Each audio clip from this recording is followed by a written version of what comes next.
Welcome to the Veterans Impact Show, where our commitment is to help, hope, and healing of our veteran family and our nation. I'm Jim Blythe, a U.S. Navy veteran and a certified senior advisor. Join us as we continue the mission of leadership and commitment to our communities and our great country. Why, you never know where we're going to go or who you're going to meet. We invite you to join in, plug in, and share in what we do. This is your Veterans Impact Show. Welcome aboard. I'm Jim Blythe, U.S. Navy veteran. My co-host is also a U.S. Navy veteran. He served on cruisers, playing with the missiles. That's right, USS Arkansas, CGN-41, Gunner's Mate Missile Technician. Okay, well, you fired the missiles, and then my guys flew over with the bombs. Yes. So I was on aircraft carriers. And I got to tell you, we've got another Navy guest today. I'd like to introduce you to Ed Vonder, and he is the Navy Coordinator Director for You and I Spread the Light. Ed Vonder, I've met him again, a Navy veteran, 10 years. What they do in You and I Spread the Light is absolutely amazing here in Dallas. And let me take you back about 11 years. I had a call and I went and actually toured this facility and met many people. And it was truly amazing what they were doing. Cedric, you'd love it. They were taking handicapped people that basically I think society thought were unemployable. Mm-hmm. And they were teaching them skills and getting them employed. So let's see if we can reconnect then with Ed Vonder and get this down the road to talk about You and I Spread the Light. Hey, how you doing? I'm Ed Vonder. I spent 10 years in the Navy. I was an OS-1. I also did SAR. I was a search and rescue. I want to thank you, Jim, and you and your co-host for inviting me. You and I Spread the Light. We work with people with disabilities, not just veterans. We work with people that are unemployable that companies want to give a chance to. We bring them into our warehouse. They do piecework, small work, where they don't have to actually do physical labor. They do mostly with their hands.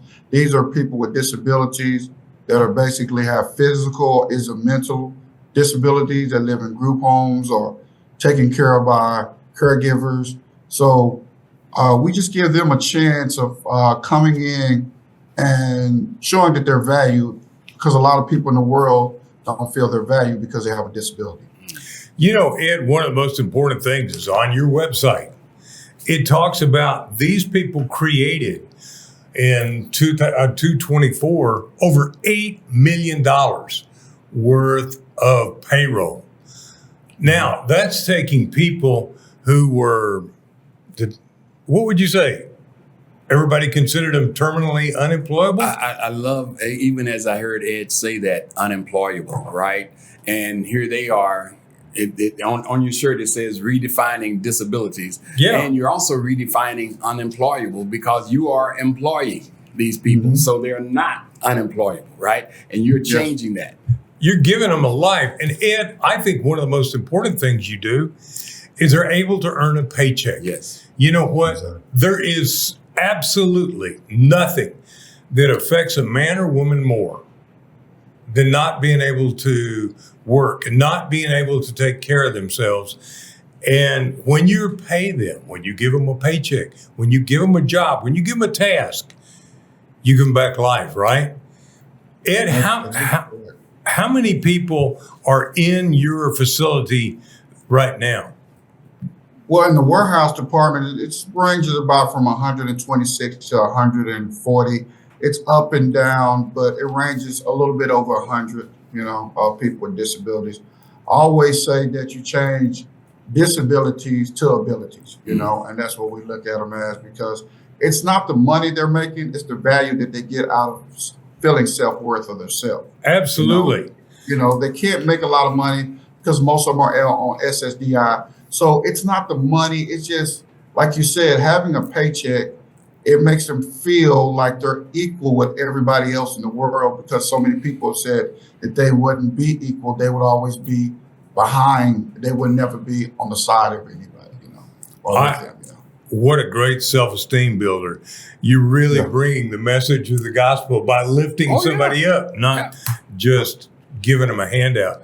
Now, there's several things that go along with this organization that you work for.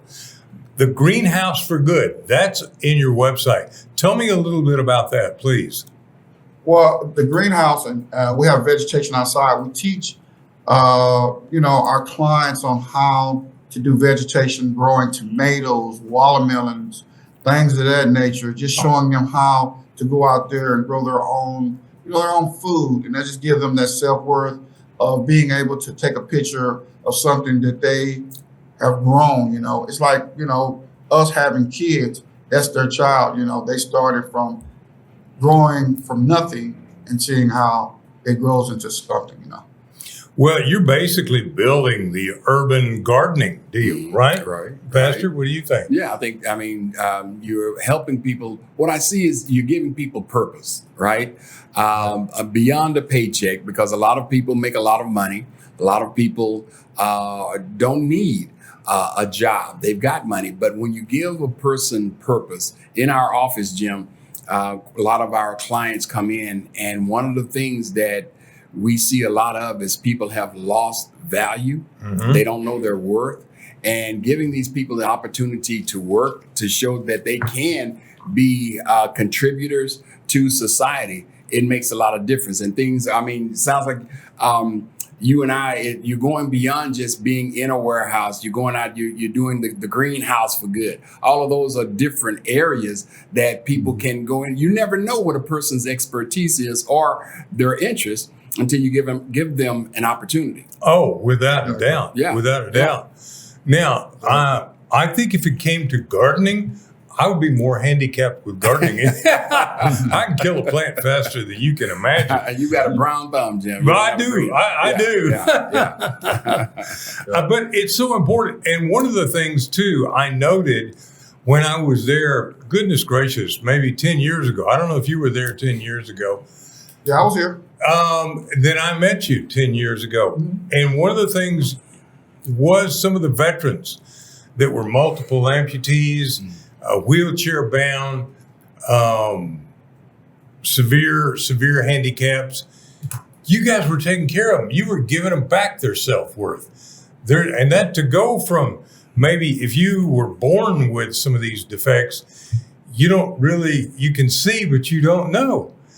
When you were a combat veteran and severely hurt, what a huge change in your life. And you're giving them back that self-esteem. Right. Ed, tell me a story. Can you tell me a story about an individual without naming a name that you guys helped and how you turned his life around or her life around? We've had numerous veterans. A lot of our veterans are homeless and with some type of disability, PTSD, substance abuse, and most of them self-medicate themselves because when they come back from the service, they're dealing with a lot of mental health issues. So one of the people that I can really think of he's very successful now. He's a project manager for a big time hotel. I met him on the street sleeping under a bridge. He gave up on himself. He lost his wife, his kids because of drugs and alcohol and PTSD, and he just didn't know how to get any help. And I brought him into our program, got him signed up, got him a monthly bus pass, helped him out in the VA of getting, mental health issues and going through substance abuse through the VA. And come to find out, this guy had 2 degrees in project management. So we got him a job at this big hotel, and he's moved up ever since. He's right now probably making 6 figures in Cleveland, Ohio. He started in Dallas, they moved into Houston, and now he's in Cleveland. He keeps in touch with me all the time, keeping me up to par.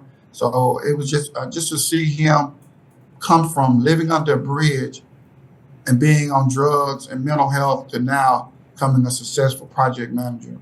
Those are the success stories that you live with every day, Oh, man, that's terrific. Ed, do you search out and find these people, or are they brought to you? How do you get connected with these guys? Because I know... It's a little bit of... Pardon? Go ahead.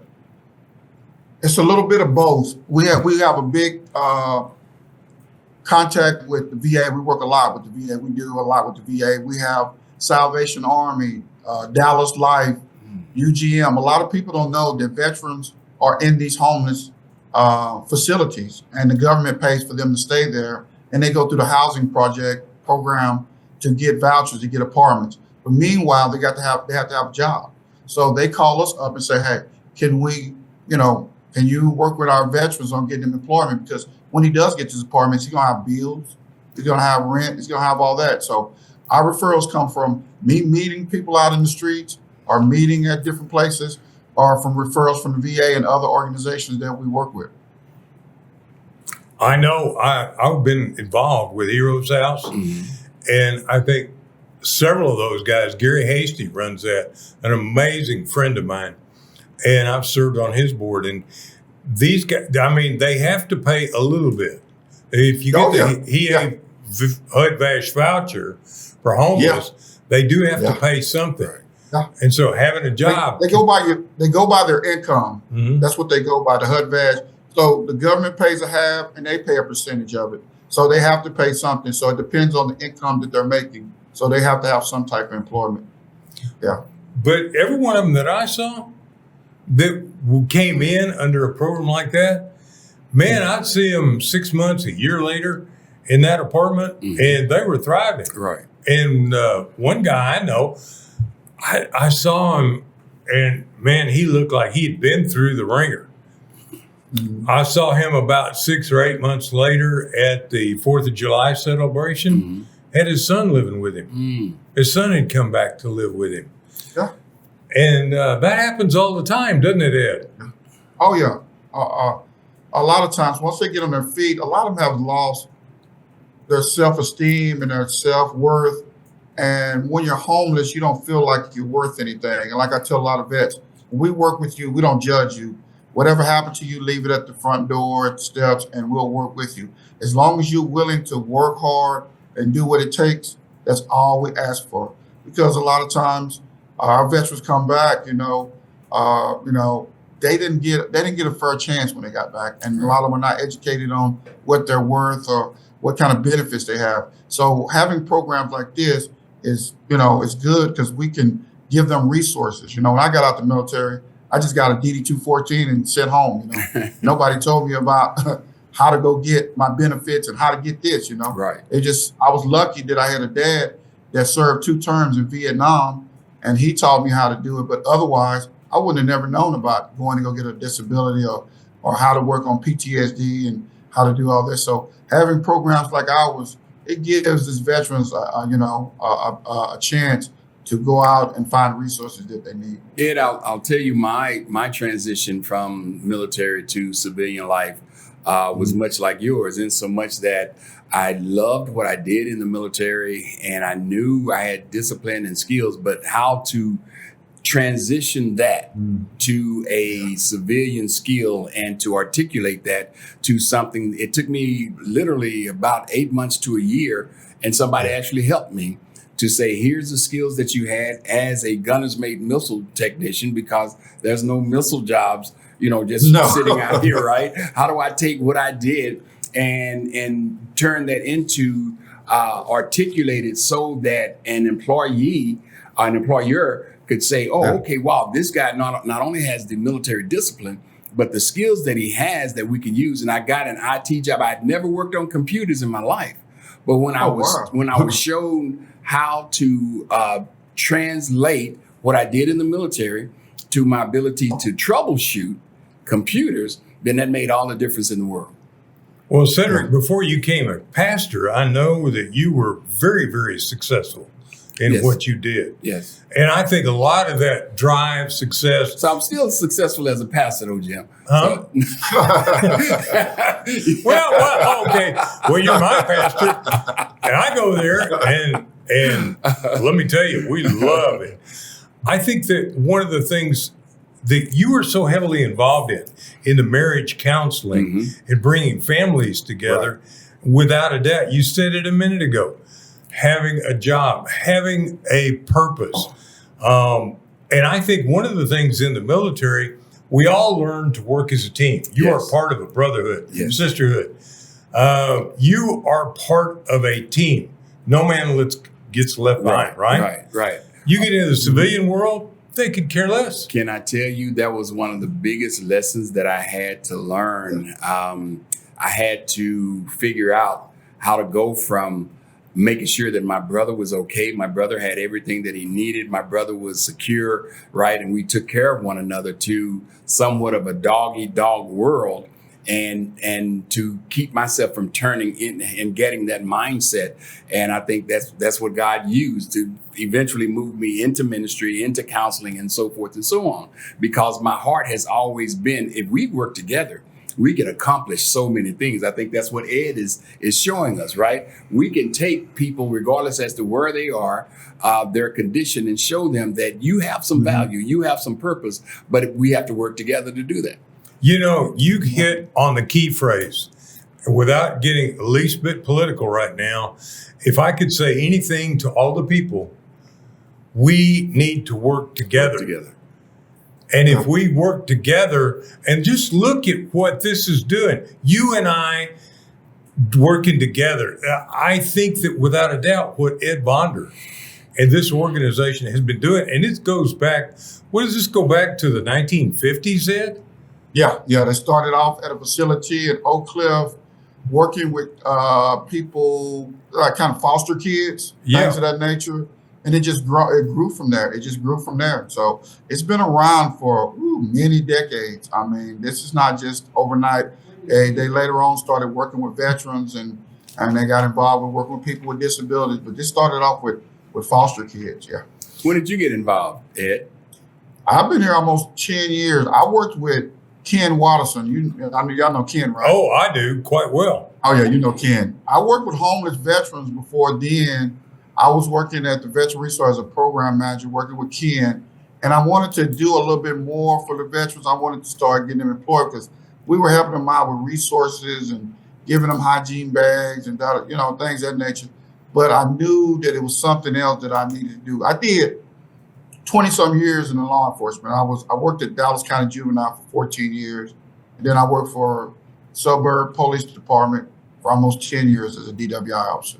So when I left there, I said, I don't want to work anymore. I want to do what I love to do, and helping people, So when I get up every day, this is not work.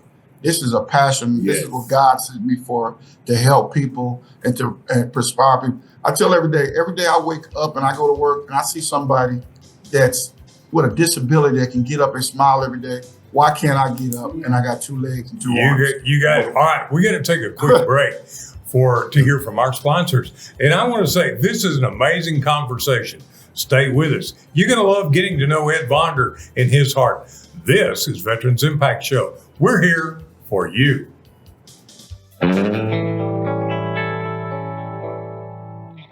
Welcome back, and thanks to our great sponsors, Fairway Independent Mortgage, Healing Thine Heart's Ministry, and Symbios Integrative Health. Now, let's get back to this conversation.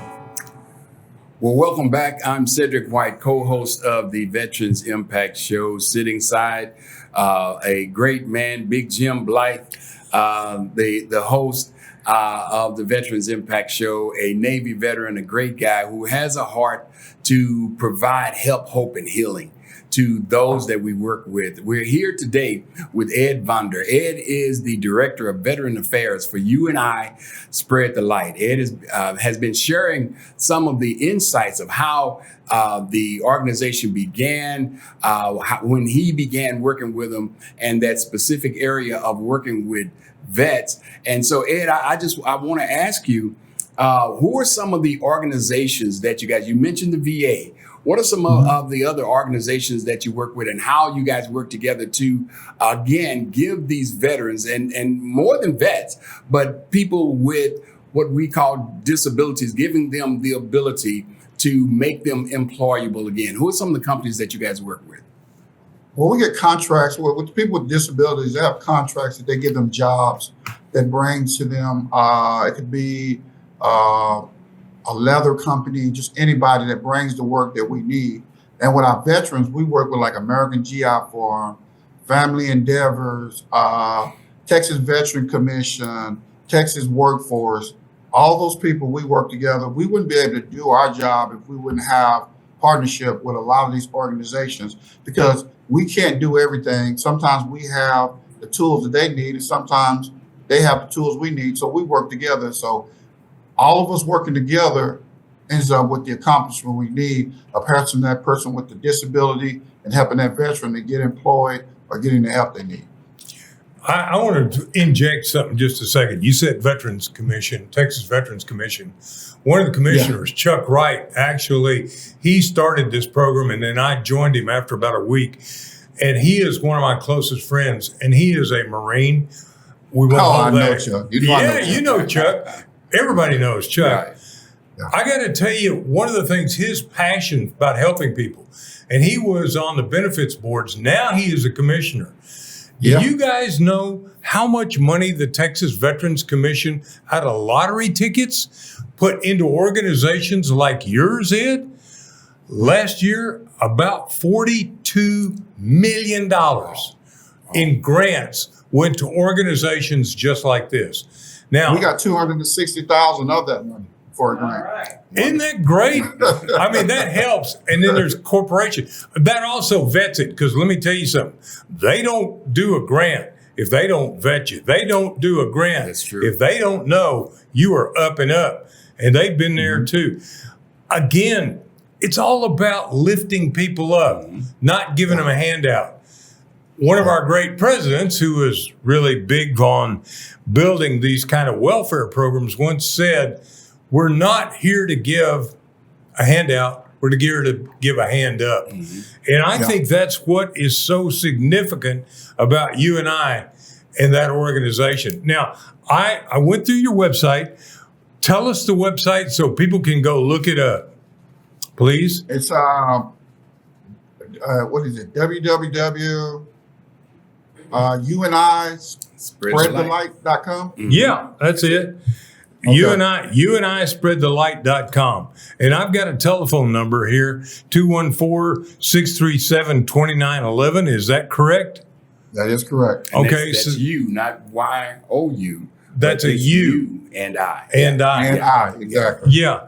And the letter I. Now, here's what I would like for you to do. I'd like to have a call to action because we've got a lot of really good veteran friends and listeners around the world, thanks to the networks that are helping us out. I got to tell you, how about making a donation? Go to their website because you can make a donation. You can help them out. That's right. And I want to see more help. We are now the fastest growing veteran occupied state in the nation, state of Texas. Now, you and I is here in Dallas. We're here in Dallas. We'd like to see them be able to spread to other cities like Houston, San Antonio. San Antonio is Armytown, USA. How about Killeen, Temple Belton, Waco, better known as Waco? Nobody laughed. Hey, that's my hometown. Hold up. That's my hometown. I'm from Well, Waco. I got to tell you, you got one of my best friends down there as your congressman, Pete Sessions. He is a great man. Yeah. I've known him quite a while. I And- knew Eddie Bernice Johnson. Oh, She's wasn't from- she fabulous? Oh man, she was great, and a lot of people don't realize she was one of the first black nurses at the VA. That's right. That's right. And her husband was a veteran. And Doris Miller, which my family is buried in Waco, it's in Belmead. They have a cemetery named after him, Doris Miller. You know, he was a Navy veteran that fought, never touched a weapon before, shot down many planes during Pearl Harbor, was never recognized all the work he did. So she came back. He was from Waco. She got a school named after him, cemetery, and a park named after Doris Miller. Really? Yeah. Wow. You ever go to Waco? Ask Doris Miller. Wait a My minute. Family, yeah. Was that the guy that was the cook, Yes. the commissaryman? Yep. And Never touched a weapon in his life. He saved a whole lot of life. Officers, enlisted men, he grabbed the gun and just started shooting down. Plain. Yeah. well, that's what tells you Never was about. recognized. He never got a Purple Heart or think he got like a small award, but he's supposed to be getting something bigger. And she came back to Waco and came back and proposed to have a lot of things named in his name. And my family in Waco, which is in Bellmead, Texas, is called the Doris Miller's Cemetery. Oh, wow. Well, the other thing about that, you know Gary Hasty then. He's a close friend of mine. What he does in help get housing and working with people like you and I, that really enables the veteran to get a place to live and get off the street because they provide income, they provide job training, and for the most part, they provide self-esteem. Big hand up. Exactly. Pastor, can you think of anything better? No. I mean, what you're doing is what we're commissioned to do, right? To help others. What you said, Jim, we put it a different way. We say, don't look down on a man unless you're picking him up. Right? That's it. Exactly. What you said, Ed, a moment ago. Oh, we need to take a break. We need to take a break, and I'm going to let you bring us back. All right, this is Jim Blythe and Cedric Miller. Cedric White. I'm sorry, you were talking about Doris Miller. We'll be right back. We'll get it together.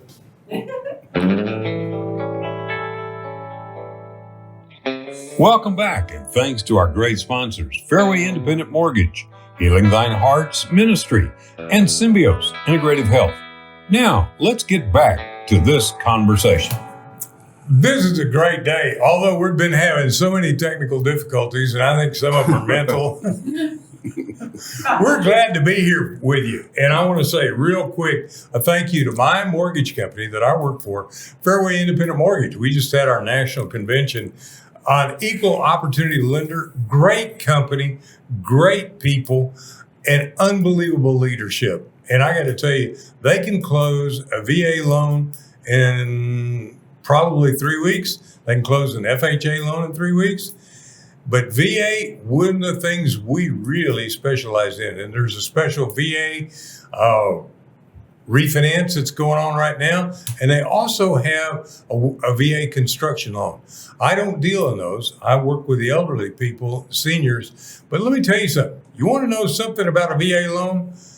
Just look up Fairway, and there's one near you. We are nationwide. And basically, also Symbios Integrative Health, they have helped us so much in connecting with veterans and providing mental health, physical health. It's a great company here in Dallas. SymbiosCCN.com, and then Healing Thine Hearts. Yes, sir. Yeah. Yeah. I got to tell you, tell us about that. Well, Healing Thine Hearts, our heart is to help those who have gone through relational issues. We work with families. We work with married couples. We work with singles. Unfortunately, sometimes we have to provide divorce care or grief counseling. But our heart is to give non-judgmental counseling to those in relationships so that we can help build better relationships by strengthening families. That's literally what we want to do on a daily basis. I'll tell you what, the phone call we had just before we came on that I had, Yes. the guy was crying because he lost his brother. Yes. We're going to have to call him back. Yes. Because we both have a passion for helping people. And that's what Ed Vonder does. And we're going to reintroduce Ed Vonder, U.S. Navy veteran, 10-year first-class petty officer. And he is the Director of Veterans Affairs for UNI. And that is an amazing organization, been around since the 1950s. Wow. We've talked about some good thing, Ed, but I've got a question I want to ask you because quite often we paint such a rosy picture of transitioning people from, like you said, the wonderful story of the guy that you took off the street and now he's making a wonderful 6-figure salary, but that doesn't mean that the process is simple, right? Help us to understand. Give us some examples of maybe the process, and then maybe an example of a specific story that was maybe very difficult, but yet turned into a success story. Yeah, that's true. It's not rosy. A lot of these guys are angry. They're angry at the government. They're angry at the world because, they've been denied benefits or their family turned their back on them. I've had veterans that, basically just cursed me out and told me that I'm just here for a paycheck, And I had to prove that I was here for their self-being, and Harold's here for veterans, not just for money. So I've had veterans what I've had like back and forth with, and I don't trust you, and I don't trust the system, things of that nature. And it took time, but as time went on, he started trusting me, and he became, having a 9 to 5, getting his own apartment, things of that nature. Everything is not going to be rosy, because a lot of these guys, like they said, a lot of people have closed the doors in their faces or turned their back on them. So you can't walk around with a chip on your shoulder, and you can't walk around with just being very soft-hearted. This job is not for you if you take everything personal, because it's not against you. It's just they're angry, and you're the first person they see, and that's the person that they're going to take it out on. There has to be a level of understanding when you're helping others. I tell people, even from our counseling perspective, when we're working with people, that it would be great if we could flip a switch and make the problem go away. Wouldn't that be wonderful? If we had wave the magic wand? Yeah. Wouldn't it be wonderful if we just had we can give you one line answer and things change? But that's not the case. Sometimes there's a process, right? And just because we have a passion to help does not mean that person is ready to receive it. We have to continue working with them. We have to have patience. We have to have the passion for it, and be persistent in wanting to help that person. And eventually they will grasp the idea that, hey, this is not just about me. I'm doing this because I care. And it makes all the difference. And you also have to be available. You have to be available. Yes. Because a lot of people are not available only when they feel like it's good for them. You have to be available for them on a regular basis, because that's the problem. People are not, like you said, consistent and not following up. And our job, I have to follow up. Even if they get that job, I'm going to still follow up with them. Hey, how's your job going? You need some steel toe boots? How's everything going? Is there anything you need? Call them during the holidays, because a lot of these vets, they depressed on holidays. We just did an event with another organization where we fed the homeless veterans at the Veteran Resource Center on Christmas Day. We find with the Wise family. He's an NFL football player that plays with the Washington Commanders, and his family every year gives back, and we feed the veterans on Christmas days. Those are ones that don't have family or homeless, or so we do stuff like that. When you do stuff like that, a lot of veterans start building trust in you. Right. They do. Right. You have to, Diane, where you and I are going to be next Christmas Day. Boy, let me tell you, my wife is here, and she kind of drives me. Actually, I drive, and she tells me, go this, go that. That's a red light. Chuck was there this year too. Him and his wife came out. He's such a Came great. out to the event. Yeah, he's such a great guy. We'll be there next year with you. Okay. I think it's so important also that some of us who are so blessed get involved. And here's the other thing that I am huge on. Now, you mentioned you worked in the juvenile detention system.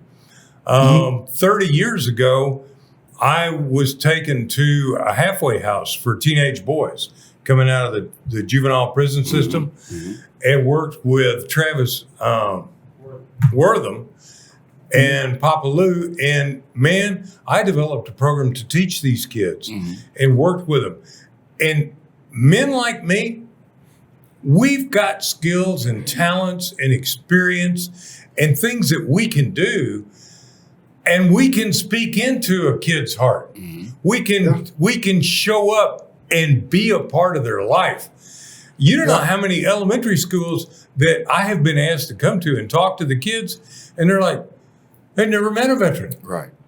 Yeah. But one thing we can give them that kids, a lot of kids do. I dealt with a kid. One thing that we have, the kids, a lot of these kids don't have, one word: structure. Oh, yeah. A lot of these families, I went to homes, their mom on drugs. They pick them up with their boyfriends. They don't, they don't spend time with the kids, even they play sports. I had one kid, and I asked him when I went to go visit him, he was in juvenile. And I said, hey, what do you think about being in juvenile detention? He said, it's not bad. He said, it's structure. He said, it's a lot of structure. He said, but that's what I need. And right then and there, that opened our eyes. I said, this kid is begging for help. Okay. Three of us here are veterans. We were all three enlisted men. We all three went in pretty young. Mm-hmm. One of the best things that ever happened to me was boot camp and structure. And let me tell you, okay, you were talking about, Ed, you were talking about when you got out. You were talking about it, Cedric. Right. Okay, when I got out, I had talked to my dad. I called him from Hong Kong and said, make sure that they have got my application to go back to college to the University of Texas. And my dad said, not only do they have it and you're accepted, but they're making a suggestion you do a junior college for a semester to get your feet back on the ground because you're coming right out of combat, right off an aircraft carrier and back into. So I did. And Dad actually set me up. I had a program. My father was Navy. My grandfather was Navy. I had those mentors that got me in.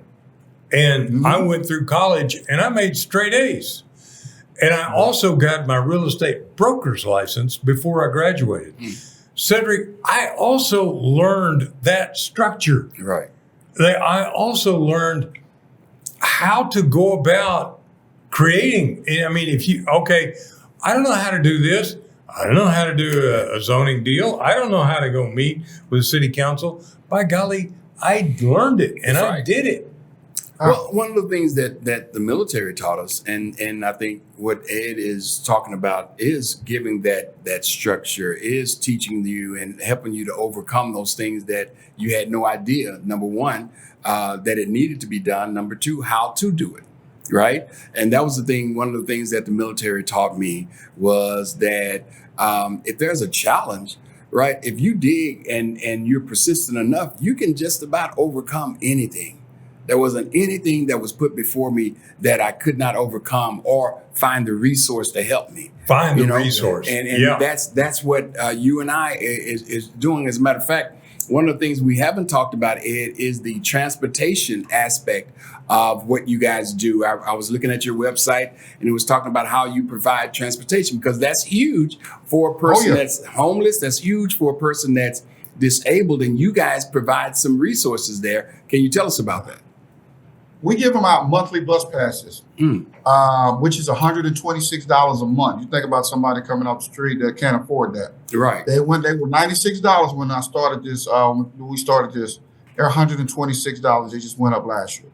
So when a veteran can't make it to his VA appointment, can't make it to that interview, he can get up every day and not be stressed out on how I'm gonna get there. Right. He has that ticket right in his back pocket or his wallet to get up and get on that bus. The veteran has no problem with getting on the bus. It's getting the bus ticket. Right. You know, we get so used to getting in the car because I've never rode a bus in my life. I couldn't even tell you how to ride a bus.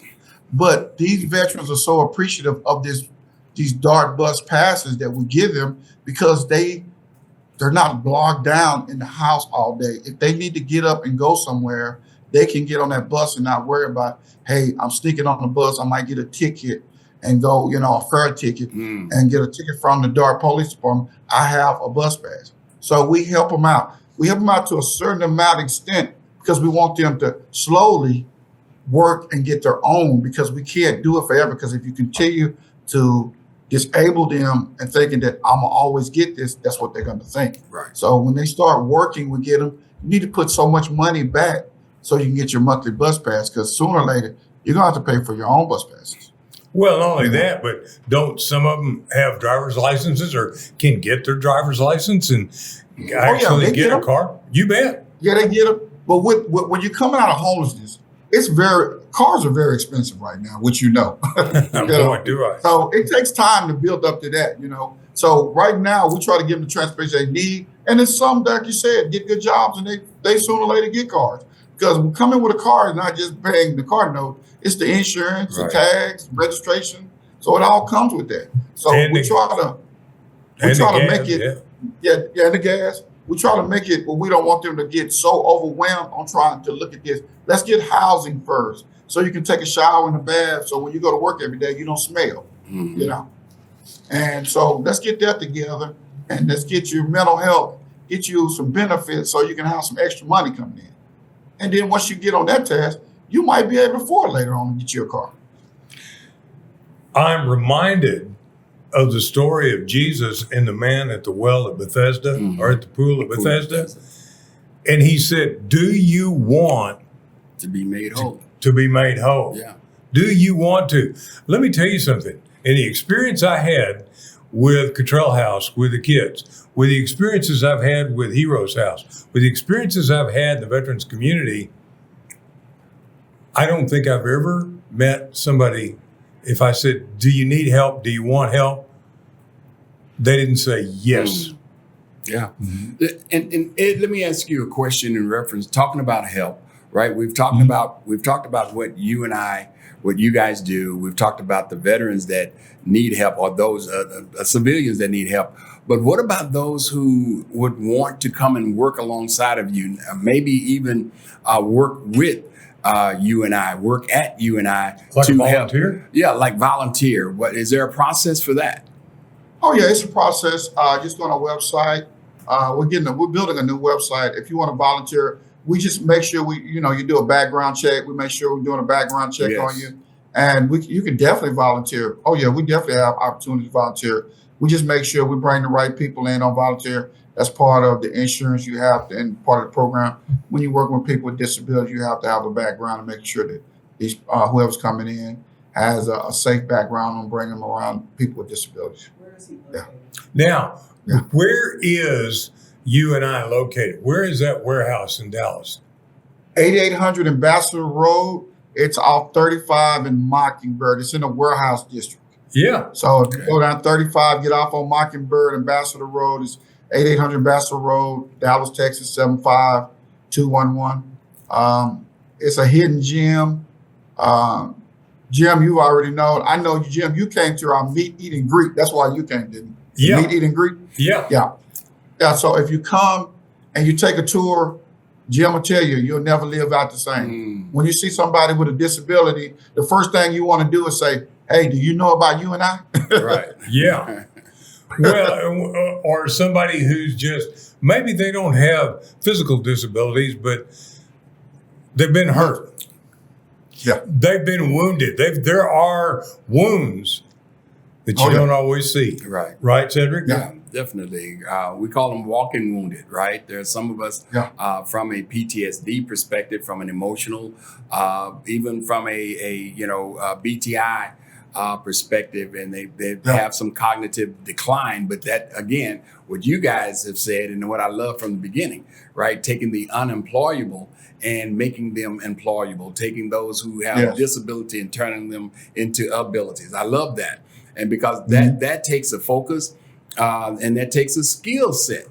That takes a skill set to do that. If I heard correctly, you guys started down in Oak Cliff, Ed? And now you're up it's kind of northeast Dallas. We started off in Oak Cliff in a house, but no, we're in northeast Dallas, Mockingbird, northeast Dallas, probably about 15 minutes away from downtown, in between West Dallas, northwest Dallas. Let me tell you, I need to connect you with Symbiotes that I help with, because they're at Mockingbird and Elbrook. Yeah. They're right there, and maybe they could help you guys out with some mental health. So we're going to be coming back to talk with Ed Vonder and wrap this up. Bring this ship back into the dock there, brother.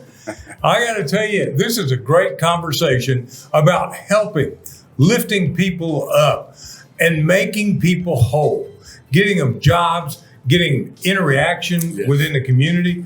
I think this is great opportunity. So we are highly, highly recommending go to you, that's with a U, and I. Spread the light. Spread the light. Go to that or give them a call at 214-637-2911. We'll be right back.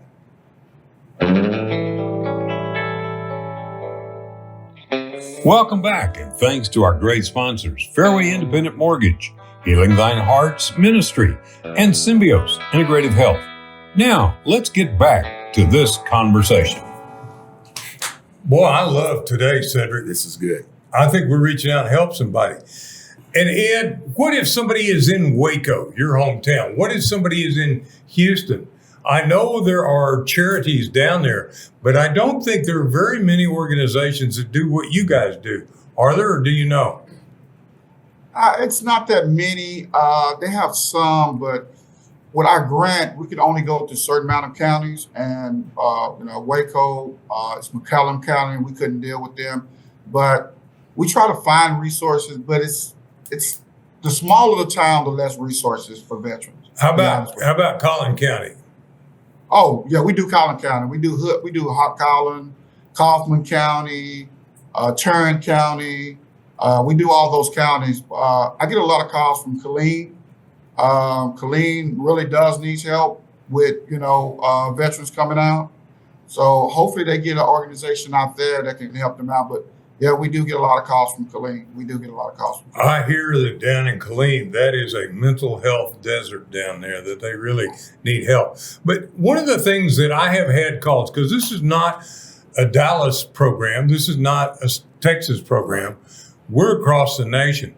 So if you wanted to talk with Ed Vonder, Ed, can I call the 214-637-2911 and ask for you? Without a doubt. And without a doubt. Without a doubt. And say, look, I live in Minneapolis. I live in Cleveland. I live in Columbia. I live in this, that, whatever. We need a program like that here. Mm-hmm. They can talk to you and you can say, hey, come on down. We'll show you how. Been doing it since 1951. I have a lot of veterans that are transitioning to Texas and they want to get set up. Right. So they'll call me up and say, hey, when I get to Texas, I'm moving there and I'll need the job. I just want to make sure that I can get in touch with you and come in. So I say, yeah, once you get here, get situated, call me up, and I help them try to find employment. Because a lot of them, they don't have like mental health or a lot of disability. They just need somebody to show them the transition and moving to Dallas and how to get employment. So sometimes just having somebody help them out and showing them the right way and the resources on trying to find employment. I get a lot of calls. Because one thing I hear about other states, New York, Detroit, and I get them all, they do not do what we do in Texas for veterans. They just don't do it. That is true. And Cedric and I had Joe Esparza and Chuck Wright on. Chuck Wright being the commissioner of the TVC, Joe Esparza being head of the Texas Workforce Commission.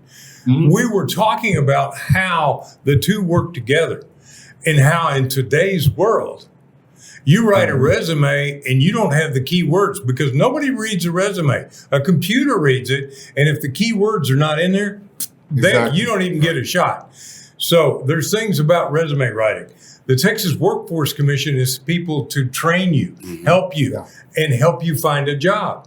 So if you're coming to Texas and you need help, give us a call. You can call me at 214-502-4600.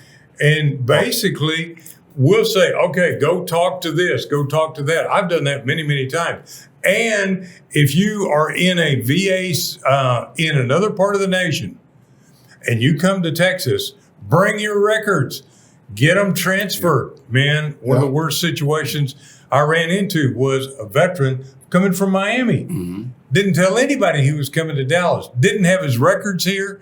Couldn't get his disability check. He was a mess. He couldn't get his medication. Within 24 hours, we had his medication. We had his disability checks. We had everything set up for him by getting hooked in with the right people. Here's the other thing. In Texas, the Texas Veterans Commission has people who are accredited reps and can get it done for you. They cannot charge. They don't charge. No. So it's free. I got a vet coming in. I got a vet coming in Thursday. That's where I'm going to send him. He's been trying to get his disability filed, and I'm going to set him up with TVC at the VA. And once you go back to your resume, I had a veteran that kept getting denied from the VA when he put in. He's like, I don't know why I'm qualified. Come to find out, a lot of people don't know that the VA, you have to have a federal resume. Mm. You can't have a regular resume. And the VA does not tell you. They just say, oh, we didn't choose you or such and such. They don't give you in detail the reason you wasn't chosen because you didn't have a federal resume. So anytime you see any veteran that applied for any federal job, it has to be a federal resume. All right, guys, we have covered a whole lot. I'm going to ask our audience, share this with veterans. Share this. Follow us on Facebook. Follow us on the networks, DBTV Network, AUN out in California. Contact us. We can help you. we are not here just to hear our own voice. We're here to help you have a voice and be lifted up, not lifted out. So this is the Veterans Impact Show, and that is all about taking care of veterans, taking care of those people in our nation who served it. Like Cedric White, like myself, like Ed Vonder. We mentioned a number of people, Ken Watterson, Chuck Wright, Joe Esparza. All of these men and women have amazing service records, and they stand in the gap. Brother? That's true. All right. We're going to bring this ship into the dock, and I'm going to tell you, Cedric, would you pray us out, please, sir? Gladly. Father God, we thank you for this day. We thank you for organizations like you and I, Spread the Light. We thank you for people like Ed Vonder, who has a heart to go out to serve, who has a heart to lend a hand, to give not a handout, but a hand up, not look down on people, but looking down to reach and pick them up. We ask that you continue to give them the support that they need, both physically and financially. Give them the vision, Father God. We even ask that they be able to spread the light in other cities and other areas where systems and organizations like them are needed. Have your way, Father God, and we ask that you would have your hand on this great country, on this great nation, returning us back to being one nation under God, indivisible, with liberty and justice for all. In your name we pray. Amen. Amen. Amen. Thank you so much, Ed Vonder, for being on board. And I got to tell you, this is all about sharing and helping and lifting people up. I also put an action call out to all of my brothers and sisters. Take a look at the website and donate. Give them a helping hand to help them help. Also, go mentor a child. Go mentor somebody. Be a father, be a grandfather to the fatherless. This is Veterans Impact Show. We're here for you.